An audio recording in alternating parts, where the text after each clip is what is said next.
Hello दोस्तों। दोस्तों हम सभी ने सुना है अक्सर कि किसी के 10 क्वेश्चन छूट गए या 10 क्वेश्चन पूरे क्वेश्चन पेपर में कर लिए थे लेकिन 10 क्वेश्चन का गोला और मार्कशीट में नहीं भर पाए।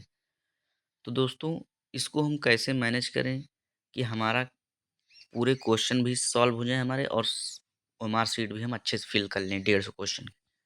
तो दोस्तों हम सभी जानते हैं कि 150 क्वेश्चन होते हैं और 150 ही मिनट होता है हमारे पास पेपर हल करने के लिए, वो चाहे प्राइमरी का पेपर हो चाहे जूनियर का पेपर हो दोस्तों। मतलब अगर हम इस हिसाब से देखें तो दोस्तों एक क्वेश्चन पे 1 मिनट मिल रहा है हमें। लेकिन पेपर में ऐसा नहीं हो पाता। क्यों? क्योंकि दोस्तों सीटेट के पेपर जानते हैं हम सभी कि कुछ-कुछ क्वेश्चन इतने लॉन्ग होते हैं कि कम से कम उन्हें 2 बार या 3 बार पढ़ना ही पड़ता है। और अगर हम हिंदी की बात करें तो दोस्तों हिंदी में गद्य पद्य जो पैसेज आता है दोस्तों 15 नंबर का, बिना 3-4 बार पढ़े तो इसे हम क्वेश्चन का आंसर नहीं निकाल पाते या 2 बार तो मिनिमम पढ़ना ही पड़ता है। तो हमारा टाइम यहीं ज़्यादा चला जाता है। तो हम इस टाइम को कैसे मैनेज करें? और दोस्तों अब इसके लिए हमने कुछ पॉइंट पहले से लिख रखे हैं ताकि हमें आसानी हो। जैसे दोस्तों पहला पॉइंट क्या है?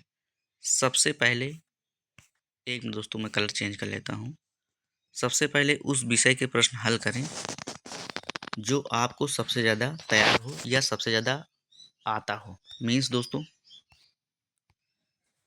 जैसे कुछ सब्जेक्ट 5 सब्जेक्ट होते हैं पेपर में, 30 नंबर का प्रत्येक सब्जेक्ट होता है यानी 150 नंबर का। नेगेटिव मार्किंग नहीं होती दोस्तों।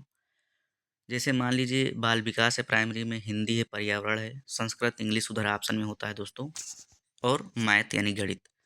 तो दोस्तों 150 नंबर का पेपर होता है। तो इन 5 सब्जेक्ट में आपको सबसे पहला सब्जेक्ट वो चुनना है जो आपको सबसे ज़्यादा आपने तैयार किया है और सबसे ज़्यादा क्वेश्चन आपको आ रहा है। तो जैसे मान लीजिए बाल विकास है, हिंदी है, पर्यावरण है। इनमें से आपको बाल विकास के क्वेश्चन सबसे ज़्यादा आ रहे हैं। आपने बाल विकास सब्जेक्ट सबसे ज़्यादा तैयार किया है। तो दोस्तों इसको सबसे पहले आप कर लें, पेपर में टिक लगाते चलिए। पेपर में क्वेश्चन सॉल्व कर लें मतलब। उसके बाद दोस्तों जब पेपर में आप ऑप्शन पे टिक लगा लेंगे तो ओएमआर शीट आप में ओएमआर शीट में पूरा फिल कर लेंगे। मतलब गोला भर लेंगे 300 क्वेश्चन के। सीडीपी कंप्लीट यानी आपकी। फिर दोस्तों मैं आपसे बता रहा हूँ उसके बाद मैथ सब्जेक्ट तुरंत लगा होता है।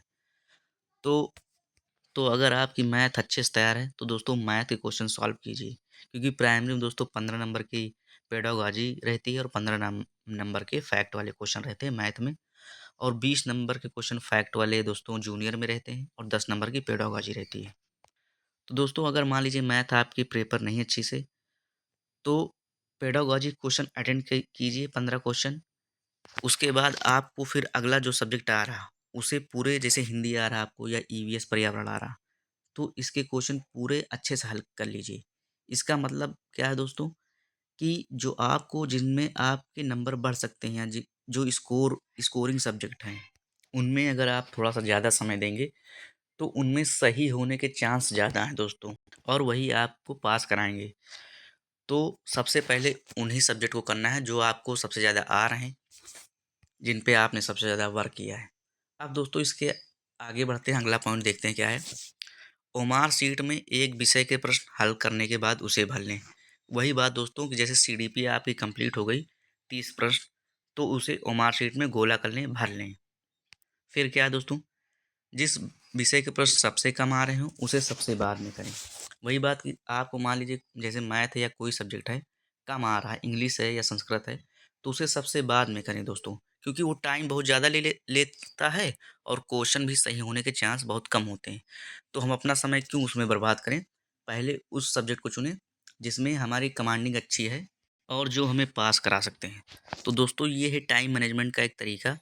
और दूसरी बात क्या है इसमें सबसे इम्पोर्टेंट दोस्तों, आपका जहाँ भी सेंटर जाएगा जिस भी वहाँ आपके रूम में दोस्तों वॉच ज़रूर लगी होगी, दीवार घड़ी।